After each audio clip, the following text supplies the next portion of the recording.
അസ്യൂസിൻ്റെ Asus ZenFone 11 Ultra എന്ന പുതിയൊരു smart phone ഇപ്പോൾ ലോഞ്ച് ചെയ്തിട്ടുണ്ട്. ഈ ഒരു വീഡിയോയിൽ നമ്മൾ നോക്കാൻ പോകുന്നത് അസ്യൂസ് ZenFone 11 Ultra എന്നുള്ള സ്മാർട്ട് ഫോണിനെ പറ്റിയിട്ടാണ്. നമ്മൾ ആദ്യം ഫീച്ചേഴ്സും കാര്യങ്ങളൊക്കെ നോക്കുകയാണെന്നുണ്ടെങ്കിൽ ഡിസ്പ്ലേയുടെ കാര്യത്തിൽ 6.78 ഇഞ്ചിൻ്റെ ഫുൾ HD+ AMOLED ഡിസ്പ്ലേ ആണ് ഇതിൽ വരുന്നത്. പിന്നെ LTPO എന്നുള്ള ഫീച്ചർ സപ്പോർട്ട് ചെയ്യുന്നുണ്ട്. അതായത് റിഫ്രഷ് റേറ്റ് 1 ഹെർട്സിൻ്റെയും 144 ഹെർട്സിൻ്റെയും ഇടയിലായിട്ട് അഡ്ജസ്റ്റ് ചെയ്യാൻ കഴിയുന്നതായിരിക്കും. ഇതിൽ മാക്സിമം 144 ഹെർട്സിൻ്റെ റിഫ്രഷ് റേറ്റ് ആണ് സപ്പോർട്ട് ചെയ്യുന്നത്. പിന്നെ പഞ്ചോൾ ഡിസൈനും കാര്യങ്ങളൊക്കെ ഇതിൽ കൊടുത്തിട്ടുണ്ട്. പഞ്ചോൾ വരുന്നത് ടോപ്പ് സെൻറ്റർ ഭാഗത്തായിട്ടാണ്. ഡോൾബി വിഷൻ്റെ സപ്പോർട്ടും കാര്യങ്ങളൊക്കെ ഇതിൽ വരുന്നുണ്ട്. ഫോണിൻ്റെ പീക്ക് ബ്രൈറ്റ്നസ് 2500 നിറ്റ്സ് വരെ വരുന്നുണ്ട്. പിന്നെ ഗൊറില്ല ഗ്ലാസ് വിക്ടസ് 2ൻ്റെ പ്രൊട്ടക്ഷൻ കൊടുത്തിട്ടുണ്ട്. വളരെ മികച്ചൊരു പ്രൊട്ടക്ഷനും കാര്യങ്ങളൊക്കെ ഇതിൽ കൊടുത്തിട്ടുണ്ട്. അത്യാവശ്യം നല്ല ഡിസ്പ്ലേ ഫീച്ചേഴ്സും കാര്യങ്ങളൊക്കെ ഈ ഫോണിൽ വരുന്നുണ്ട് എന്ന് പറയാവുന്നതാണ്. പിന്നെ ഇൻ ഡിസ്പ്ലേ ഫിംഗർ പ്രിൻറ് സെൻസറും കാര്യങ്ങളൊക്കെ ഇതിൽ വരുന്നുണ്ട്. IP68 റേറ്റിംഗ് സപ്പോർട്ട് ചെയ്യുന്നുണ്ട്. അത് നല്ലൊരു കാര്യം തന്നെയാണ്. ഈ ഫോൺ വാട്ടർ റെസിസ്റ്റൻറ്റും അതുപോലെ തന്നെ ഡസ്റ്റ് റെസിസ്റ്റൻറ്റുമാണ്. പിന്നെ ഈ ഫോണിൻ്റെ skyline blue, desert sand, eternal black അതുപോലെ തന്നെ മിസ്റ്റി ഗ്രേ എന്നീ കളർ വേരിയൻസ് ആണ് ഇപ്പോൾ ലോഞ്ച് ചെയ്തിരിക്കുന്നത്. ഇനി പ്രോസസ്സറിൻ്റെ കാര്യത്തിലോട്ട് വരികയാണെന്നുണ്ടെങ്കിൽ സ്നാപ്ഡ്രാഗൺ 8 Gen 3 എന്ന പ്രോസസ്സർ എടുത്തിട്ടുണ്ട്. ഇത് സ്നാപ്ഡ്രാഗണിൻ്റെ ഏറ്റവും ലേറ്റസ്റ്റ് ആയിട്ടുള്ള ഫ്ലാഗ്ഷിപ്പ് പ്രോസസ്സറാണ്. ബെസ്റ്റ് ആയിട്ടുള്ള ഒരു പ്രോസസ്സറും കാര്യങ്ങളൊക്കെ ഈ ഫോണിൽ കൊടുത്തിട്ടുണ്ട്. അത് നല്ലൊരു കാര്യം തന്നെയാണ്. 5G സപ്പോർട്ടും കാര്യങ്ങളൊക്കെ വരുന്നുണ്ട്. പിന്നെ ഫോണിൻ്റെ ബേസ് വേരിയൻറ്റിൽ തന്നെ 12 GB റാമും 256 GB ഇൻറ്റേർണലും വരുന്നുണ്ട്. 16 GB റാമും 512 GB ഇൻറ്റേർണലുമായിട്ട് വരുന്ന ഒരു വെർഷനും വരുന്നുണ്ട്. പിന്നെ LPDDR5Xൻ്റെ റാമും അതുപോലെ തന്നെ UFS 4.0 സ്റ്റോറേജ് ടൈപ്പും ഇതിൽ കൊടുത്തിട്ടുണ്ട്. NFC എന്നുള്ള ഫീച്ചർ സപ്പോർട്ട് ചെയ്യുന്നുണ്ട്. പിന്നെ സ്റ്റീരിയോ സ്പീക്കേഴ്സും കാര്യങ്ങളൊക്കെ ഇതിൽ വരുന്നുണ്ട്. ഡയറാക്ട് ഓഡിയോ സപ്പോർട്ട് ചെയ്യുന്നുണ്ട്. ഹൈറസ് ഓഡിയോയുടെ സപ്പോർട്ടും വരുന്നുണ്ട്. 3.5mm ഓഡിയോ ജാക്ക് ഇതിൽ കൊടുത്തിട്ടുണ്ട്. അത് നല്ലൊരു കാര്യം തന്നെയാണ്. പിന്നെ Android 14 ബേസ് ആയിട്ടുള്ള സോഫ്റ്റ്വെയർ ആണ് ഇതിൽ വരുന്നത്.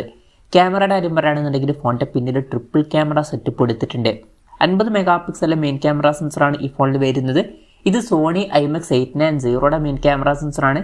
ഇതിൽ 6 ആക്സിസ് ഗിംബൽ സ്റ്റെബിലൈസർ 3.0 എന്നുള്ള ഫീച്ചർ സപ്പോർട്ട് ചെയ്യുന്നുണ്ട്. അപ്പോൾ നല്ല സ്റ്റേബിൾ ആയിട്ടുള്ള വീഡിയോസൊക്കെ റെക്കോർഡ് ചെയ്യാൻ കഴിയുന്നതായിരിക്കും. പിന്നെ 13 MP f2.2 അപ്പേഴ്സിൽ വരുന്ന അൾട്രാ വൈഡ് ആംഗിൾ ലെൻസ് വരുന്നുണ്ട്. ഇതിൻ്റെ ഫീൽഡ് ഓഫ് വ്യൂ വരുന്നത് 120 ഡിഗ്രിയാണ്. 32 MP ഒരു ടെലിഫോട്ടോ ലെൻസും ഇതിൽ വരുന്നുണ്ട്. ഇതിൽ 3x ഒപ്റ്റിക്കൽ സൂം സപ്പോർട്ട് ചെയ്യുന്നുണ്ട്. പിന്നെ ഫ്രണ്ടിൽ 32 MP സെൽഫി ക്യാമറയാണ് വരുന്നത്. പിന്നെ ബാറ്ററിയുടെ കാര്യത്തിൽ 5500 mAh ബാറ്ററിയാണ് ഈ ഫോണിൽ വരുന്നത്. 65 വാട്ടിൻ്റെ ഫാസ്റ്റ് ചാർജ് സപ്പോർട്ട് ചെയ്യുന്നുണ്ട്. അതുമാത്രമല്ല 15 വാട്ടിൻ്റെ വയർലെസ് ചാർജിങ് സപ്പോർട്ടും ഇതിൽ കൊടുത്തിട്ടുണ്ട്. പിന്നെ Type-C ചാർജിങ് പോർട്ടുമായിട്ടാണ് ഈ ഒരു സ്മാർട്ട് ഫോൺ വരുന്നത്. അപ്പോൾ നല്ലൊരു ബാറ്ററി സെറ്റപ്പും ഈ ഒരു സ്മാർട്ട് ഫോണിൽ വരുന്നുണ്ട് എന്ന് പറയാവുന്നതാണ്. ഇതൊക്കെയാണ് ഫീച്ചേഴ്സിനെ പറ്റി പറയാനുള്ള കാര്യങ്ങൾ. പിന്നെ ഈ ഒരു സ്മാർട്ട് ഫോൺ ഇപ്പം ഇന്ത്യൻ മാർക്കറ്റിൽ ലോഞ്ച് ചെയ്തിട്ടില്ല. ഇപ്പോൾ ഗ്ലോബൽ മാർക്കറ്റിലാണ് ഈ സ്മാർട്ട് ഫോൺ ലോഞ്ച് ചെയ്തിരിക്കുന്നത്. ഗ്ലോബൽ മാർക്കറ്റിൽ ഈ ഫോൺ ലോഞ്ച് ചെയ്തിരിക്കുന്നത് €999 എന്ന പ്രൈസിങ്ങിലാണ്. അതായത് 90,000 രൂപ പ്രൈസ് റേഞ്ചിൽ. ആ ഒരു പ്രൈസ് റേഞ്ചിൽ ഫീച്ചേഴ്സ് എങ്ങനെയുണ്ടെന്ന് വെച്ചാൽ ഫീച്ചേഴ്സ് അത്യാവശ്യം നല്ല ഫീച്ചേഴ്സ് തന്നെയാണ്. പക്ഷേ വില കുറച്ചും കൂടി കുറഞ്ഞിരുന്നെങ്കിൽ കുറച്ചും കൂടി നന്നായേനെ. ഇന്ത്യയിൽ ലോഞ്ച് ചെയ്യുകയാണെന്നുണ്ടെങ്കിൽ വില കുറച്ചും കൂടി കുറയാൻ ചാൻസ് ഉണ്ട്. ചിലപ്പം ഒരു 70,000 രൂപ പ്രൈസ് റേഞ്ചിലൊക്കെ ആയിട്ട് എത്തിയേക്കാം. കൺഫേമേഷൻസ് ഒന്നുമില്ല, ജസ്റ്റ് നമ്മുടെ ഒരു എക്സ്പെക്ടേഷൻ പറഞ്ഞു എന്നേ ഉള്ളൂ. പിന്നെ വേറൊരു കാര്യം എന്താ വെച്ചാൽ അസ്യൂസിൻ്റെ അസ്യൂസ് ROG Phone 8 എന്നൊരു സ്മാർട്ട് ഫോൺ മുമ്പ് ലോഞ്ച് ചെയ്തിട്ടുണ്ടായിരുന്നു. ഈ ഒരു ഫോൺ ഒരു ഫോണിൻ്റെ ഒരു റീബ്രാൻഡഡ് വെർഷനാണ്. പിന്നെ ഇന്ത്യയിലെ ലോഞ്ച് ഡേറ്റിനെ പറ്റിയിട്ടുള്ള ന്യൂസുകളൊന്നും ഇപ്പം പുറത്ത് വന്നിട്ടില്ല. അതിനെ പറ്റിയിട്ടുള്ള ന്യൂസുകളൊക്കെ വരുമ്പം അതിനെ പറ്റിയിട്ടുള്ള വീഡിയോസൊക്കെ നമ്മൾ ചെയ്യുന്നതായിരിക്കും. അതുപോലുള്ള വീഡിയോസ് കാണാൻ താല്പര്യമുണ്ടെന്നുണ്ടെങ്കിൽ ഈ ചാനൽ സബ്സ്ക്രൈബ് ചെയ്യാവുന്നതാണ്. എന്തായാലും അസ്യൂസിൻ്റെ അസ്യൂസ് ZenFone 11 Ultra എന്ന പുതിയൊരു സ്മാർട്ട് ഫോൺ ഇപ്പോൾ ലോഞ്ച് ചെയ്തിട്ടുണ്ട്.